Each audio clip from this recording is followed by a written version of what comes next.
حضرت سلمان فارسی رضی اللہ تعالیٰ عنہ اور حضرت ابو درداء کے درمیان بھائی چارہ تھا۔ مکے سے مدینے جب لوگ آئے تو حضور نے بھائی بھائی بنایا تھا، ان کے درمیان بھائی چارہ تھا، تو ابھی پردے کی آیات نازل نہیں ہوئی تھیں تو لوگ ایک دوسرے کی طرف جاتے تھے۔ حضرت سلمان فارسی رضی اللہ تعالیٰ عنہ حضرت ابو درداء رضی اللہ تعالیٰ عنہ کے گھر میں تشریف لے گئے تو دیکھا کہ ان کی بیوی بڑی غمگین بیٹھی، تو ہم نے فرمایا بہن کیا ہوا؟ تو کہنے لگی تمہارے بھائی کو دلچسپی کوئی نہیں رہی، ہر روز روزہ رکھ لیتا ہے اور ساری رات نفل پڑھتا ہے۔ حضرت سلمان فارسی کہنے لگے ٹھیک ہے کر لیتے ہیں بندوبست۔ نماز دین ہے کہ نہیں؟ دین ہے نا یہ چیزیں۔ لیکن حضرت سلمان فارسی جناب ابو درداء سے کہنے لگے آج میں نے تیرے گھر میں رہنا رات کو، کیونکہ وہ تو ساری رات نماز پڑھتے تھے، نفل پڑھتے تھے۔ انہوں نے کہا ٹھیک ہے، ایک بستر لا کے بچھا دیا حضرت سلمان فارسی کے لیے۔ سلمان فارسی فرمانے لگے دوسرا بھی لا۔ کہا وہ کیا کرنا ہے؟ فرمانے لگے تو نے بھی سونا ہے، میں نے بھی سونا ہے، تو نے بھی سونا ہے، عشاء پڑھیں گے اور پھر دونوں سوئیں گے۔ کہا میں نے تو نماز پڑھنی ہے۔ فرمایا تہجد کے وقت اٹھ کے پڑھیں گے، اللہ کے رسول بھی رات آخری حصے میں جا کے نماز پڑھتے۔ ادھر ساتھ سلا لیا، وہ تھوڑی کو دیر سوئے، اب عادت تھی ساری رات اٹھنے کی، ذرا اٹھنے لگے بستر سے تو حضرت سلمان فارسی فرمایا چپ کر کے سو جا، اب بڑی رات پڑی ہوئی، چپ کر کے سو جا۔ وہ لیٹ گئے، پھر اٹھنے لگے تو فرمایا سو جا چپ کر کے، بڑا ٹائم ہے۔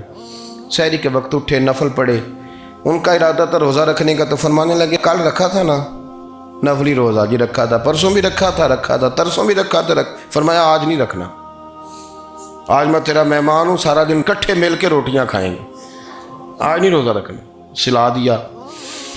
اب حضرت ابو درداء رضی اللہ تعالیٰ عنہ کہہ تو کچھ نہ سکے، پر کہنے لگے سلمان تم پتہ تم کیا کر رہے ہو؟ نہ تم نے مجھے رات اٹھ کے زیادہ نفل پڑھنے دیے، سویرے روزہ نہیں رکھنے دیا۔ تو حضرت سلمان فارسی کہنے لگے کوئی لمبی بات تو نہیں نا، چلتے ہیں نا ابھی فجر میں مسجد نبی میں، تو نبی پاک کو بتاتے ہیں سرکار دو عالم علیہ السلام کی خدمت میں تو اپنی بات کرنا، میں اپنی کروں گا، حضور نتیجے کا اعلان فرما دیں گے، بات طے ہو جائے گی۔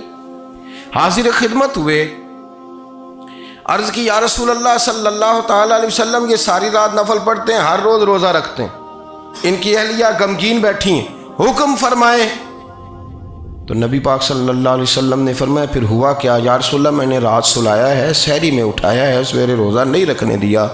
نبی پاک نے فرمایا سلمان فارسی نے ٹھیک کیا، سلمان فارسی نے ٹھیک کیا۔ پھر حضور نے فرمایا، نبی کریم نے فرمایا ابو درداء تیرے اوپر اگر اللہ کا حق ہے، اس کے رسول کا حق ہے، دین کا حق ہے، تو فرمایا تیری آنکھ کا بھی تیرے اوپر حق ہے، تیرے وجود کا بھی تیرے اوپر حق ہے۔ یہ حضور نے فرمایا تیرے بچوں کا بھی تیرے اوپر حق ہے، تیری بیوی کا بھی تیرے اوپر حق۔ اس حق کو بھی سمجھے، حقوق اللہ بھی ہیں، پر تیری آنکھ کا بھی تیرے اوپر کیا مانا کہ تیری آنکھ سونا چاہتی ہے تو اسے سلا بھی، تیرے وجود کا بھی تیرے اوپر حق ہے، تو تیرا وجود آرام کرنا چاہتا ہے تو اسے آرام بھی کرا۔ اور پھر وہاں نبی پاک صلی اللہ علیہ وسلم نے فرمایا میں تم سب سننا یہ لفظ حدیث کے، حضور نے اسی موقع پر فرمایا میں تم سب سے زیادہ اپنے رب کو جانتا ہوں اور میں تم سب سے بڑھ کر اپنے رب سے ڈرتا ہوں۔ حضور فرمانے لگے میں روزہ بھی رکھتا ہوں، افطار بھی کرتا ہوں، یعنی کبھی رکھتا ہوں اور کبھی نہیں رکھتا۔ فرمایا میں نفل بھی پڑھتا ہوں اور اپنی بیویوں کو وقت بھی دیتا ہوں۔ سرکار مسجد میں بھی آتے تھے، نواسوں کے ساتھ کھیلا بھی کرتے تھے، ان کے ساتھ پیار بھی کرتے تھے۔ تو اتنے بڑے حقوق حضور نے بیان فرمائے عورتوں کے کہ تمہاری بیوی کا بھی تمہارے اوپر۔ لو ایک حدیث بخاری کی اور یہاں بیان کر دیتا ہوں۔ ایک شخص نے آ کے عرض کی یا رسول اللہ صلی اللہ تعالیٰ علیہ وسلم جہاد کے لیے تیاری ہو گئی ہے، صفیں بن رہی ہیں، مجاہدین کی تیاری ہے، تو میرا بھی نام لکھ دیا گیا ہے مجاہدوں کی لسٹ میں، لیکن یا رسول اللہ صلی اللہ تعالیٰ علیہ وسلم میری بیوی نے حج کی تیاری کر لی ہے اور میرے دوستوں نے صحابہ نے میرا نام مجاہدین کی لسٹ میں لکھ دیا، تو میرے لیے کیا حکم ہے؟ یہ بخاری مسلم ہے۔ تو نبی پاک صلی اللہ تعالیٰ علیہ وسلم نے فرمایا جہاد پہ کوئی اور چلا جائے گا تو بیوی کے ساتھ حج کرنے جا، اسے محرم کی ضرورت ہے، وہ تیرے بغیر کیسے جائے گی؟ مجاہدین کو تو اور مجاہد مل جائے گا، پر تو اپنی بیوی کے ساتھ جانا۔ نبی پاک صلی اللہ علیہ وسلم نے مرد کو محافظ بنایا ہے، عورت کو مرد کا قیدی نہیں بنایا، بلکہ عورت کو حفاظت عطا کی اور مرد کو اس کا محافظ بنایا۔ اب بچیاں آزاد ہونا چاہتی ہیں، اور آزادی بھی وہ والی کہ جو بنیادی طور پر آزادی نہیں، فحاشی ہے۔ میں نے بہت پہلے کہا ہے کہ اسلام بیٹیوں کو قیمتی سمجھتا ہے۔ جس بندے کے پاس 20 تولے سونا ہو وہ چوک میں لے کے نہیں آتا، وہ قیمتی چیز ہے، اس نے چھپا کے رکھی ہوتی ہے۔ تو جو نبی پاک صلی اللہ علیہ وسلم کا کلمہ پڑھنے والے بیویاں، اسلام انہیں قیمتی سمجھتا ہے، کہتا ہے کہ تم قیمتی ہو لہذا گھر کے اندر رہو، تم باہر نہ آؤ۔ لیکن عورتیں ہیں کہ ان کو بلا وجہ لوگ خراب کر دیتے ہیں اور بلا وجہ وہ اس مغالطے کا شکار ہو جاتی ہیں۔ اب آگے بڑھتے ہیں۔ قرآن مجید نے سورہ نور کی آیت نمبر 30 میں کہا کہ کل للمؤمنین یغضوا من ابصارہم، فرمایا کہ اے محبوب علیہ السلام مومن مردوں سے کہہ دو کہ اپنی نظریں جھکا کے رکھیں، اپنی نظریں۔ اور اگلی آیت میں فرمایا وَقُلْ لِلْمُؤْمِنَاتِ یغضضن من ابصارہن، فرمایا کہ اے محبوب مومن عورتوں سے بھی کہہ دو کہ اپنی نظریں جھکا۔ مرد بھی اپنی نظر جھکا کے رکھے گا عورت کی طرف، لیکن یہ ساری پابندی صرف مرد پر نہیں، عورت بھی غیر محرم کا چہرہ نہیں دیکھے گی، اس پر بھی اسی طرح نظر جھکانے کا حکم ہے جس طرح کہ وہ ہر دکاندار کو بھائی جان کہہ کے گفتگو کرنے کی اس کو بھی اجازت نہیں ہے کہ وہ بھی وہ سمجھے کہ پابندی تو مرد نے کرنی تھی، میں نے تھوڑی کرنی تھی۔ وہ جس کے پاس جائے، جہاں بھی جائے، ڈاکٹر کے پاس جائے، باہر جائے، تو وہ جس طرح مرضی اس کا دل چاہے وہ بات چیت کرے، اس کی عورت کو بھی اجازت اسلام نہیں دیتا۔ بنیادی طور پہ اسلام شرم و حیا کا دین ہے، حیا کی بات کرتا ہے۔ حیا کی جب ہم تعریف کرتے ہیں تو حیا کی تعریف یہ ہے کہ کوئی کبھی چیز دیکھ کے نہ تو آپ کی طبیعت میں کراہت محسوس ہو، آپ کوئی غلط جملہ منہ سے نکالتے ہوئے ذرا جھجکیں، آپ کوئی غلط بات کرتے ہوئے تھوڑا بوجھ محسوس کریں۔ ہمارے ہاں تیزی سے فروغ پایا ہے بے حیائی میں، سنگیوں کی محفلیں، یاروں کی محفلیں، اس میں غلیظ گفتگو ہوتی ہے الا ماشاء۔ جن دوستوں کو بڑی پاک صاف گفتگو کرنی چاہیے، دوستی کا رشتہ بڑا مقدس رشتہ ہے، جو یہاں ایک دوسرے سے پیار کریں گے جنت میں بھی اکٹھے داخل کیے جائیں گے۔ شرط یہ ہے کہ پیار اللہ رسول کی رضا کے لیے ہو، لیکن اس کے اندر اگر آپ کی گفتگو کچی ہو، کمزور ہو، فحاشی والی ہو، عریانی والی ہو، وہ ہمارے ہاں تو اب اس کو لوگ فیشن سمجھتے ہیں، اس کو مردانگی کی علامت سمجھتے ہیں کہ وہ جی ساری باتیں جی وہاں ہو گئیں، اور جس کا جو جی چاہا اس نے کہا۔ آپ جب حیا کے دائرے میں ہوتے ہیں تو آپ خود بھی سکون محسوس کرتے ہیں۔ دیکھیں نا، آپ کو نیند سکون سے کہاں آتی ہے؟ جہاں کمرہ بند ہو، چاروں جانب دیوار ہے، اوپر چھت ہے، خالی دروازہ بھی کھلا ہوا ہو نا، تو جب بندہ سکون لینا چاہتا ہے تو کہتا ہے یار ذرا دروازہ ذرا بند کر دو۔ وہ اچھی طرح اپنے آپ کو چھپا لیتا ہے نا حیا کے پردے میں، تو اللہ اسے سکون عطا کرتا ہے۔ اور جو اس سے بھی زیادہ ٹھنڈی نیند میں جانا چاہتا ہے وہ کہتا ہے لائٹ بھی بند کر دو۔ اب وہ مکمل طور پہ سمجھتا ہے کہ میں چاروں جانب سے چھپ گیا ہوں، اگر میں کھل کے بھی سو جاؤں گا تو میرا چونکہ پردہ قائم ہے تو مجھے کوئی دشواری نہیں ہوگی۔ آپ جب چھپ جاتے ہیں، جب آپ حیا کے اندر سمٹ جاتے ہیں، جب آپ چادر کے اندر آ جاتے ہیں تو آپ بہت ساری جگہوں پہ آسانی محسوس کرتے ہیں۔ تو حیا تو آپ کو سکون دیتی ہے، حیا تو دل کو راحت دیتی ہے۔ میں بڑی ذمہ داری سے بات عرض کرتا ہوں، قرآن مجید نے نا ایک مقام پہ مذاق کو، ایک مزاح ہوتا ہے خوش طبی، وہ نہیں، مذاق اڑانا، قرآن پاک نے نا مذاق کو ایک جگہ پہ جاہلوں کا طریقہ بھی قرار دیا ہے۔ بنی اسرائیل کے لوگوں سے حضرت موسیٰ نے کہا کہ گائے ذبح کرو اور ایک ٹکڑا مقتول کو مارو، زندہ ہو کے خود بتا دے گا مجھے کس بندے نے قتل کیا۔ تو کہنے لگے آپ ہمارے ساتھ مذاق کر رہے ہیں۔ تو قرآن مجید کہتا ہے کہ حضرت سیدنا موسیٰ علیہ السلام فرمانے لگے اعوذ باللہ ان اکون من الجاہلین، فرمانے لگے میں اللہ کی پناہ مانگتا ہوں کہ میں جاہلوں میں سے ہو جاؤں۔ یہ مذاق کرنا تو جاہلوں کا طریقہ ہے۔ اگر آپ کی زبان سے بے حیائی کا جملہ نکل گیا، اگر آپ کی زبان سے بے حیائی کا جملہ نکل گیا، آپ نے کہہ دیا کہ ہم آزاد لوگ ہیں، جو مرضی کریں گے، جو مرضی کہیں گے، جو ہمارا دل میں آئے گا کریں گے، تو پھر تو لوگ آپ کا وہ حشر کریں گے کہ آپ سے برداشت ہی نہیں ہوگا۔ جس کا لوگ مذاق بنا لیتے ہیں اور جو مذاق بن جاتا ہے پھر اسے کوئی جینے دیتا ہے۔ آپ حیا کی چادر میں چھپیں گے تو بچیں گے۔ اگر آپ نے اپنا مذاق بنوا لیا یہ کہہ کے کہ میں نے مرضی کرنی ہے، پھر یاد رکھنا چھپنے کو جگہ نہیں ملے گی۔ پھر تکلیف میں آ جائیں، پھر بہت بڑی اذیت کا شکار ہو جائیں۔ شرم و حیا، عرب کے اندر جو کنواری لڑکیاں تھیں ان میں بڑی حیا ہوتی تھی۔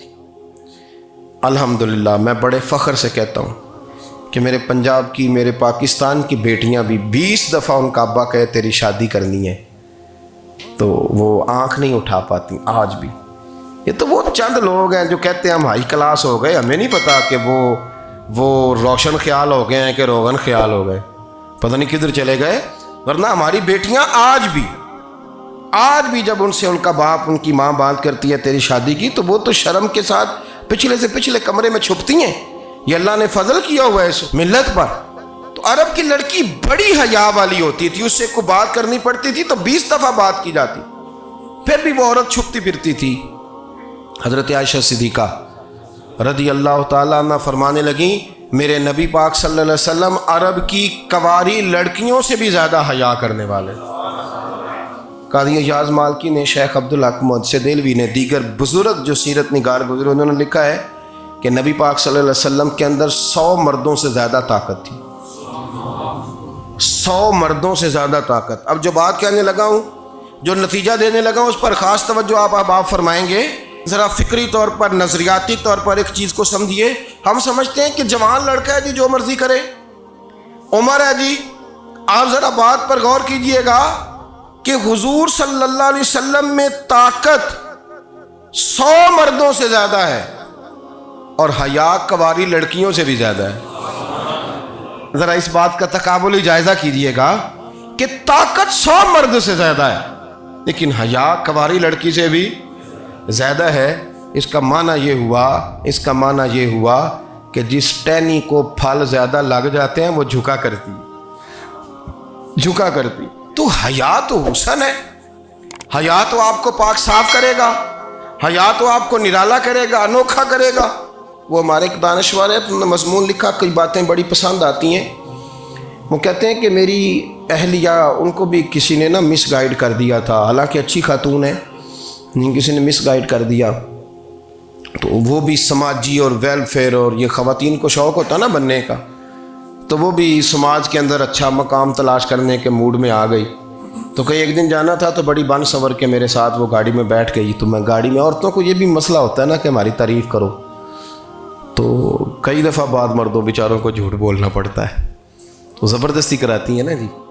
تو اس میں گنجائش بھی دی ہے شریعت نے گنجائش دی ہے کہ کبھی بیوی کو راضی کرنے کے لیے خلاف واقعہ بات کرنی پڑے تو کر لینی چاہیے، تو وہ کراتی بھی ہیں۔ 3 موقع پر خلاف واقعہ بات کرنے کی اجازت ہے، واقعے کے خلاف بھی آپ بات کر سکتے ہیں۔ جنگ کے موقع پر 2 لوگوں کو صلح کرانے کے لیے اور بیوی کو راضی کرنے کے لیے کر لیں کوئی ایسی بات، بے شک اپنی طبیعت پہ جبر کر کے کر لیں، گنجائش ہے، اجازت ہے۔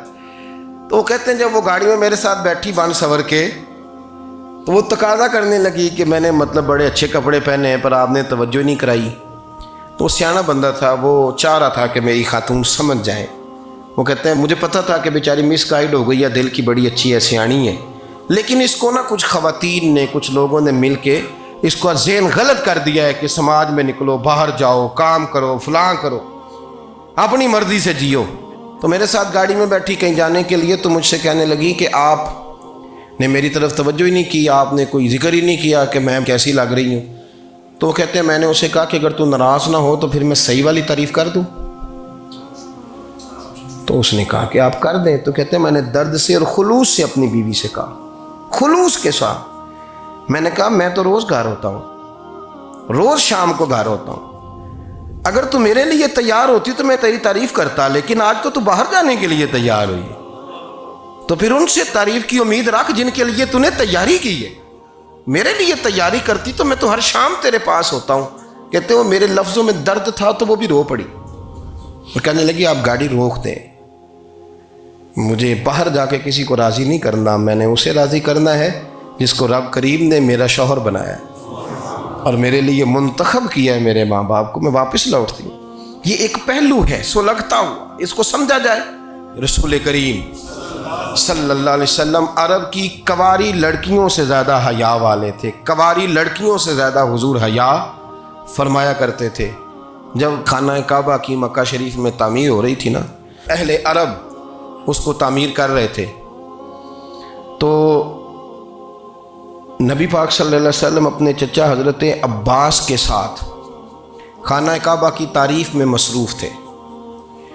تو عرب کے لوگ چونکہ لمبا کرتا پہنتے تھے پیروں تک، تو نیچے اگر کسی وقت کوئی چیز نہیں بھی ہوتی تھی تو کسی کو وہ نظر نہیں آتی تھی، چونکہ پردہ رہتا تھا، ایک لمبا کرتا پہنا ہوا ہوتا تھا۔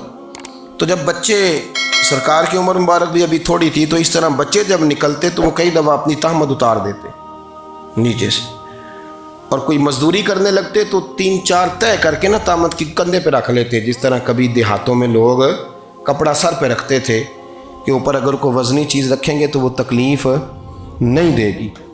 نبی پاک صلی اللہ علیہ وسلم بھی سب لوگوں کے ساتھ خانہ کعبہ کی تعمیر میں شامل تھے۔ تو حضرت عباس رضی اللہ تعالیٰ عنہ نے کہا حضور سے، ابھی اعلان نبوت بھی نہیں فرمایا تھا، بھتیجے آپ بھی تہمد اتاریے، یہ صحیح مسلم میں حدیث موجود، اور اس کو کندھے پہ رکھ لیجیے، آپ اینٹیں اٹھا کے لا رہے ہیں تو ذرا آپ کو تکلیف نہیں ہوگی۔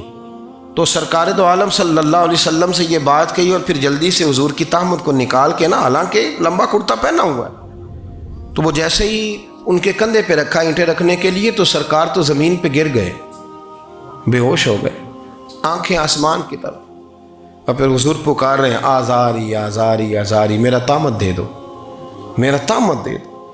کبھی کوئی شخص اس وجہ سے بھی بے ہوش ہوا ہے کہ میرے وجود سے کپڑا اتر گیا ہے؟ حالانکہ سرکار پر وہ بے ہوشی بھی نبی پاک کا وہ جو غلبہ ہے نا شرم و حیا کا، اس کی وجہ سے ہوئی، ورنہ تو حضور فرماتے ہیں کہ میری آنکھیں سو جاتی ہیں، دل تو میرا اس عالم میں بھی جاگتا رہتا ہے۔ تو سرکار زمین پہ تشریف لے آئے، آنکھیں میرا تہمد دے دو، میرا تہمد دے دو، تو جلدی سے انہوں نے تہمد دیا، تو حضور نے باندھ لیا۔ پھر طبیعت مبارک میں تسلی ہوئی، یعنی ہم اس رسول کے غلام ہیں کہ جن کے تو وجود سے کپڑا اتر جائے تو حضور برداشت نہیں کرتے، قبول نہیں فرماتے، تکلیف شروع ہو جاتی۔ لیکن یہاں نوجوان ہیں اور بڑا قد کاٹ ہے اور بڑے بڑے سمجھدار لوگ ہیں، گرمی آتی ہیں تو شارٹ کپڑے پہن کے گھومتے ہیں، ان کو خیال نہیں کہ یہ وہ والا لباس ہے جو باہر تو کیا گھر میں اماں کے سامنے نہیں پہننا چاہیے، بہنوں اور بیٹیوں کے سامنے نہیں پہننا چاہیے۔ آپ کی گفتگو میں شرم و حیا ہو، آپ کے لب و لہجے کے اندر حسن ہو۔ آپ کو پتہ ہے نبی پاک صلی اللہ علیہ وسلم نے فرمایا میری امت میں سب سے زیادہ حیا کرنے والے عثمان غنی ہیں، عثمان غنی سب سے زیادہ حیا کرنے والے۔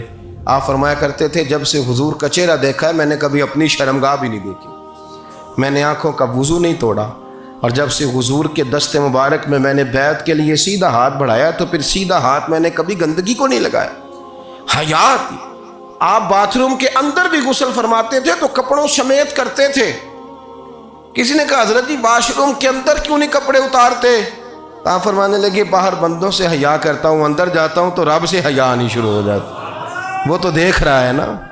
تو میں جو بات آپ کی خدمت میں عرض کرنا چاہتا ہوں اس کو آپ سمجھیے گا میرے عزیز، کہ شرم والا مزاج، گفتگو بھی شرم والی، آنکھیں بھی شرم والی، لباس بھی شرم والا، دوستی یاری بھی شرم والی، بہت ساری ایسی باتیں۔ دیکھیں نا آپ ذرا، میں نے کہا کہ باتوں کو سن کے گزر نہ جایا کریں، اس کی گہرائی پر غور کریں۔ حضور علم کا سمندر ہے، سرکار سے زیادہ علم دنیا میں کسی کے پاس موجود نہیں ہے، اور صحابہ کو موقع ملا ہوا ہے اس سمندر سے فیض لینے کا، لیکن ان کی حالت یہ ہے کہ حضرت علی المرتضیٰ فرماتے ہیں 14 دن گزر جاتے، حضور سے کوئی سوال پوچھنا ہوتا تھا پر میں شرم کے مارے نہیں پوچھ پاتا تھا، 14 دن۔ بخاری شریف میں موجود ہے، ایک دن نبی پاک صلی اللہ علیہ وسلم نے پوچھا صحابہ سے کہ وہ کون سا درخت ہے جس کے پتے نہیں گرتے، اور وہ درخت اس طرح ہے جس طرح مومن ہوتا ہے، وہ درخت میرے مومن کی طرح بتاؤ۔ حضرت عبداللہ ابن عمر فرماتے مجھے پتا تھا کہ وہ کھجور کا درخت ہے، لیکن چونکہ ابو بکر صدیق بھی بیٹھے ہیں، عمر فاروق بھی بیٹھے ہیں، مولا علی بھی بیٹھے ہیں، عثمان غنی بھی بیٹھے ہیں، اتنے جید لوگ بیٹھے ہیں، تو مجھے حیا آتی تھی کہ میں کیوں جواب دوں۔ کہتے ہیں سرکار نے کئی دفعہ پوچھا، لوگوں نے کئی اور درخت بتائے، پر فرمایا تمہارا جواب درست نہیں ہے۔ آپ حیا کے اس پہلو پر غور کریں کہ سوال کا جواب آتا ہے، سوال کا جواب، یعنی مجھے سوال کا جواب آتا اور پھر میں دوں نہ، مجھے بدعزمی نہ ہو جائے گی؟ یہ کیسے ممکن ہے کہ میری رات گزر جائے، مجھے پتا بھی تھا اور میں نے بتایا نہیں؟ بہت سارے لوگ آ کے بہت ساری باتیں بتاتے ہیں، بہت ساری باتیں وہ سمجھاتے ہیں، تو ہم غور سے ان کا چہرہ دیکھنے لگ جاتے ہیں، کہتے ہیں یار اس کا تو دعویٰ تھا کہ میں سمجھنے آتا ہوں، تو یہ تو ہمیں سمجھا رہا ہے، چلو الحمدللہ ہم سمجھنے کو تیار ہے۔ لیکن میرے عزیز پتہ بھی ہے جواب کا، علم بھی ہے، لیکن فرماتے ہیں میری حیا نے مجھے اجازت نہ دی کہ میں جواب دوں۔ آپ فرماتے ہیں پھر حضور سے صحابہ نے عرض کی کہ یا رسول اللہ آپ ہی بتا دیں وہ درخت کون سا ہے، تو حضور نے فرمایا بھئی وہ کھجور کا درخت ہے۔ تو آپ فرماتے ہیں میں دل ہی دل میں کہہ رہا تھا کہ الحمدللہ میرا جواب درست ہے، حالانکہ میں نے جواب دیا ہی نہیں۔ تو لفظوں میں حیا، جملوں میں حیا، آنکھوں میں حیا، اٹھنے میں حیا، بیٹھنے میں حیا، چلنے میں حیا ایک خوبصورت حسن ہے۔ اور نبی پاک صلی اللہ علیہ وسلم نے فرمایا جب تو بے حیا ہو جائے نا پھر تو آزاد ہے، پھر تو جو مرضی کا، پھر تو جو۔ اس لیے بزرگ جب کسی کو بے حیا کہتے تھے نا، اللہ اکبر، اور جب کسی کو کہتے تھے نا یہ بے حیا ہے تو لوگ سمجھتے تھے کہ کوئی ہلکی سی بات کر دی، لیکن ان کا معنی یہ ہوتا تھا کہ بس بھائی اب اس کے ساتھ کوئی کلام کرنے کی ضرورت ہے، اس کو اب اصلاح کی ضرورت نہیں، یہ بے حیا ہے۔ کیا معنی؟ کہ اب یہ جو اس کے دل میں آئے گا وہ کرے گا، جو اس کی طبیعت چاہے گی وہ کرے گا، اب یہ کسی پہلو بھی قابو آنے کو تیار ہے، بے حیا ہو گیا۔ بے حیائی بہت بڑا عیب ہے۔ اور جو لوگ کہتے ہیں کہ ہمیں بالکل آزادی ہونی چاہیے، ہمارا اپنا جسم ہے تو ہماری اپنی مرضی چلے گی۔ ایک وزیر صاحب ہیں، پتہ نہیں میں ان کو جانتا تو نہیں، انہوں نے سینٹ میں تقریر کی ہے، میں نے ان کی بات سنی ہے۔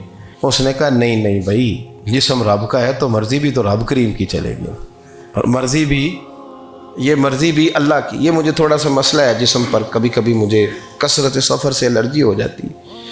میرے ساتھ لوگ نا دل سے پیار کرتے ہیں، شاید ہی کوئی اچھا ڈاکٹر ہو جس تک میرے سنگی مجھے لے کے نہ گئے ہو، پر جسم اللہ کا ہے نا، مرضی بھی جب وہ چاہے گا صحت دے گا۔ کیوں کچے کاموں میں لوگ پڑ گئے، کیوں غلط لوگ سوچ میں پڑ جاتے ہیں؟ یہ اسی کا ہے، اور جب وہ چاہے گا، آپ اس بات کو اچھے طریقے سے سمجھ لیں کہ جو اپنی مرضی چوکوں چوراہوں میں کر رہے ہوتے ہیں نا، جو مرضی گند مند، وہ جانور ہوتے ہیں، وہ جانور ہوتے ہیں جو نہ چونک دیکھتے ہیں نہ گلی دیکھتے ہیں، نہ انہیں پتہ ہوتا ہے کہ جگہ کون سی ہے۔ وہ انسان، میں نے کہہ دیا جو میں نے کہنا تھا، میں نے کہہ دیا، وہ جانور ہوتے ہیں۔ اور جو کچھ انسان ہوتے ہیں نا، ان کے اندر کچھ نہ کچھ پھر شرم حیا بھی ہوتی ہے۔ وہ چوکوں چوراہوں میں وہ حرکتیں اور وہ کام نہیں کرتے جو جانور کرتے ہیں۔ ان کے لیے بڑے پردے ہوتے ہیں، ان کے لیے بڑی باتیں ہوتی ہیں، ان کے لیے بڑا کچھ ہوتا ہے۔ جو بالکل آزاد ہو جائے، کوئی پتہ نہ ہو کس وقت کیا کہنا ہے کیا کرنا ہے، تو پھر وہ دائرہ انسانیت سے خارج ہو جاتا ہے۔ ہم آپ کو کیا دعوت دیں؟ آپ تو وہ باتیں کر رہے ہیں جو اسلام کا انسانیت کے حق میں بھی ٹھیک نہیں، آپ تو وہ والی باتیں کر رہے ہیں جن کا انسانیت بھی تقاضا نہیں کرتی کہ یہ باتیں ہونی چاہیے۔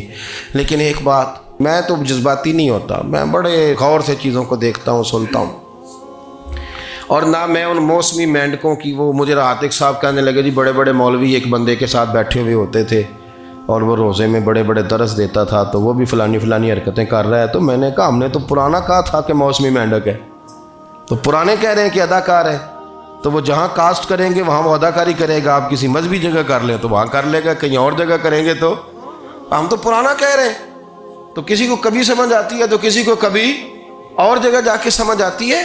ہم ان لوگوں سے پریشان نہیں ہوتے، کیوں؟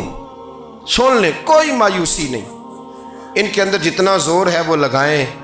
یہ ملک بنا ہے رسول اللہ کے نام پہ، یہ اللہ نے تحفہ دیا ہے امت مسلمہ کو، یہ نبی پاک کے نام پہ بنا ہے، تو یہاں جھنڈا بھی وہی والا بلند ہونا ہے جو مدینے والے رسول کا جھنڈا ہے، اور یہاں وہی کام چلے گا جو نبی پاک نے بیان فرمایا۔ کچھ لوگ ایسے ہوتے ہیں جو بیچارے بائی نیچر ہی کچھ پریشانیوں کا شکار ہوتے ہیں، اور قرآن مجید نے جو ارشاد فرمایا نا کہ کچھ لوگ نفس کی خواہش کو اپنا خدا بنا لیتے ہیں، تو وہ بلا وجہ بھی بہت ساری باتیں کرتے ہیں جن کا کوئی وجود نہیں ہوتا۔ عورت کو حقوق دلانے کے لیے بہت سارے لوگ بہت ساری غلط باتیں کرتے ہیں۔ جو لوگ یہاں سے کسی کو لے جاتے تھے نا دبئی، دھوکہ دے کے اور لے جاتے تھے یورپ میں، عرب ممالک میں دھوکہ دے کے لے جاتے تھے، تو وہ بھی کوئی خواب ہی تو دکھاتے تھے۔ تو اتنے لاکھ تنخواہ ہوگی، اتنا کچھ ہوگا، وہاں جا کے پتہ چلتا تھا کہ جیب سے بھی دینے پڑیں گے کچھ۔ بہت سارے لوگ ایسے ہوتے ہیں وہ سارے خوبصورتی کے نام پر ہی دھوکہ دیتے ہیں۔ آپ کو پتہ ہے کہ جو آدمی کسی کو لالچ دیتا ہے تو کسی کو لوٹنے کے لیے اسے لالچ دینا بڑا ضروری ہوتا ہے۔ لوگ پہلے لالچ دیتے ہیں پھر لوٹتے ہیں، پہلے مکمل لالچ دیتے ہیں، یہ چیز مل جائے گی، یہ چیز مل جائے گی۔ لوگ مکمل لالچ دیتے ہیں، اس کے بعد پھر لوٹتے ہیں۔ اور اگر لالچ نہ دیں تو کوئی آدمی قابو آئے گا؟ لوگ لوٹتے ہیں لالچ دے کر۔ اچھا، اب وہ جو جس کو لالچ دیا جا رہا ہوتا ہے وہ کہہ رہا ہوتا ہے کہ نہیں نہیں تمہیں نہیں پتا، وہ اس وقت ماننے کو تیار نہیں ہوتا۔ وہ کہتا ہے اتنی خوبصورت باتیں کر رہا ہے، اتنی اچھے پیغام دے رہا ہے، تم میرے دشمن ہو، تم مجھے منع کر رہے ہو۔ ہوش تب آتی ہے کہ جب سب کچھ لٹ جاتا ہے۔ عورت کو ویسے بھی قابو کرنا بڑا آسان ہوتا ہے۔ اعلیٰ حضرت بریلوی رحمۃ اللہ علیہ فرماتے ہیں بیٹیاں نازک شیشیاں ہوتی ہیں، ان کو تو ذرا سی چوٹ لگے تو ٹوٹ جاتی۔ دیکھیں کتنا بڑا جملہ کہا بریلی کے امام، نازک شیشیاں، ذرا کوئی آدمی گمراہ کرتا ہے، ذرا خراب کرتا ہے۔ اب دیکھیں نا، یہ جو بچیوں کو بچے مس گائیڈ کرتے ہیں، انہیں بڑے بڑے خواب دکھاتے ہیں، وہ بیچاری ماں باپ کو چھوڑ کے، بہن بھائی کو چھوڑ کے اس کے ساتھ شادی کرتی ہے، پھر جو اس کا بعد میں حشر ہوتا ہے، آپ ادلیاں نو سردار پہن تکے تے شرما والیاں نو جھوٹے ڈولیاں دے۔ پھر وہ بیچاری ماں باپ رکھتے نہیں، وہ ظلم کرتا ہے، تو کتنی بڑی تکلیف میں وہ بچی آ جاتی۔ نازک شیشی ہوتی ہے نا تو ٹوٹ جاتی۔ یہی حال اب جدید خواتین اور یہ جو کچھ اینکر پرسن ہیں، یہ اصل میں نا یہ آپ کو سیاست سکھاتے ہیں، لیکن یہ مادر پیدر آزاد لوگ ہیں، بالکل آزاد۔ یہ تو علماء شور نہ کریں، بات نہ کریں، گفتگو نہ کریں، مشائخ بات نہ کریں، اور یہ جو کچھ سنجیدہ اور دینی طبقہ ہے یہ کوئی شور نہ کرے، یہ تو روڈوں پہ ننگے ہو کے آ جائیں معاذ اللہ۔ خوفناک نظریہ رکھتے ہیں یہ لوگ۔ عورت کو کہتے ہیں تیرے حقوق ہم تجھے لے کے دیں گے۔ مثلاً وہ کون سا حق ہے جو تم نے لے کے دینا ہے؟ میرے نبی کریم صلی اللہ علیہ وسلم اس کو بیٹی بھی بنایا ہے، اس کو بہن بھی بنایا ہے، اس کو ماں بھی بنایا ہے، اسے بیوی کا عالی شان رتبہ بھی عطا فرمایا ہے۔ اور چونکہ بیٹی کا بھی حق بڑا بیان کیا جاتا ہے، بہن کا بھی، ماں کا بھی، اور بیوی کے معاملے میں لوگ سمجھتے ہیں کہ زیادہ بات نہیں کرنی چاہیے، شاید مسئلہ خراب ہو جائے۔ حالانکہ نبی پاک صلی اللہ تعالیٰ علیہ وسلم نے بیوی کے بارے میں پتہ کیا فرمایا؟ فرمایا جب تم نکاح کر لیتے ہو تو اپنا ایمان محفوظ کر لیتے ہو۔ اب میں اس کی شرح نہیں کرتا، اب خود کر لیجئے گا کہ وہ ایک ایسی شخصیت ہوتی ہے کہ جس کی موجودگی میں آپ کا ایمان محفوظ ہے۔ اب میں نہیں سمجھتا کہ اس سے بڑی بات کوئی اور ہو سکتی ہے، جس کی موجودگی میں آپ کا ایمان، اور بھائی یہ حدیث پاک عرض کر رہا ہوں، نکاح جب کوئی کر لے تو اس نے اپنا ایمان مکمل کر لیا۔ اس کا معنی یہ ہوا کہ آپ کا ایمان محفوظ ہے اس کی موجودگی میں، تو اس سے زیادہ بھی، یعنی ایمان سب سے قیمتی چیز ہے نا، تو اس کے محفوظ ہونے کی وجہ حضور نے نکاح بیان کر دی۔ اب میرا خیال ہے بیوی اگر کوئی اس سے بڑا حقوق مانگے گی تو بیوقوفی کرے گی۔ اتنا بڑا درجہ نبی کریم نے اسے عطا کر دیا، اتنا بڑا مقام دے دیا کہ تو خامد کے ایمان کے محفوظ ہونے کا ذریعہ بن گئی ہے۔ عورت کو جو حقوق رسول کریم صلی اللہ تعالیٰ علیہ وسلم نے عطا فرمائے، نبی پاک نے جو حقوق دیے، دیکھیں نا، حضرت عبداللہ ابن عمر رضی اللہ تعالیٰ عنہ کی اہلیہ بیمار تھی، تو جلدی جلدی سے وہ آئے، تو جب بہت جلدی ہو، سفر بڑا شدید تھا، تو آپ نے جلدی سے نماز ادا کی، جلدی سے چلے۔ آپ کے خادم کہنے لگے حضور خیریت ہے؟ فرمایا میری بیوی بیمار ہے۔ تو اس نے عرض کی حضور آپ کی اہلیہ بیمار ہے، تو آپ نے نماز بھی جلدی سے پڑھی، سفر بھی جلدی جلدی کیا۔ تو فرمانے لگے یہ وہ چیزیں ہیں جو ہمیں مدینے والے رسول نے سکھائی۔ آپ اس کیفیات کو سمجھیں کہ حضور صلی اللہ علیہ وسلم نے درس دیا۔ اور پھر ایک اور بہت بڑی بات، یہ فضیلت کسی اور کو نہیں دی، جو عورت کو حضور نے فضیلت دی، یہ فضیلت کسی اور کو نہیں دی۔ کبھی حضور نے فرمایا کہ تمہارا ابا تمہارے ساتھ بہت سخت رویہ کرے تو تم نے اس کو اس سختی پر داد دینی ہے۔ فرمایا چلو اگر وہ زیادتی بھی کرے تو تم نے اس کے ساتھ سلوک اچھا ہی کرنا ہے، لیکن آپ ایک بات کو سمجھے نا کہ بچے کے بارے میں، بیٹے کے بارے میں، بیٹی کے بارے میں فرمایا 10 سال کے ہو کے نماز نہ پڑھے تو سختی کرو، تمہارا ڈنڈا بھی لٹکنا چاہیے۔ بہت ساری جگہوں پہ بہت سارے لوگوں کے لیے سختی کا حکم دیا، لیکن عورت کے لیے حضور نے جو جملے کہے، اصل میں ہم سمجھتے ہیں کہ یہ ایک بات ہے، مشہور ہو گئی ہے روایت حدیث، تو بس اس کے پس منظر پر اور جملوں کے حسن پر شاید معاذ اللہ غور کرنے کی ضرورت نہیں، ذرا اس لفظ کی تاثیر پر غور کریں۔ حضور نے فرمایا عورت ٹیڑھی پسلی سے پیدا کی گئی ہے، یہ ٹیڑھی ہے، اس کو سیدھا کرنے کی کوشش کرو گے تو ٹوٹ جائے گی، تو حضور پھر ہمارے لیے حکم کیا ہے؟ فرمایا جیسی ہے تم اسی کے ساتھ نبھا کرو۔ آپ سمجھیں کہ اتنا محفوظ حضور نے درجہ دے دیا بی بی کو، اتنا محفوظ کہ فرمایا غلطی بھی ہو تو میرے غلاموں تم اس کے ساتھ نبھا کرو، گزارا کر لو۔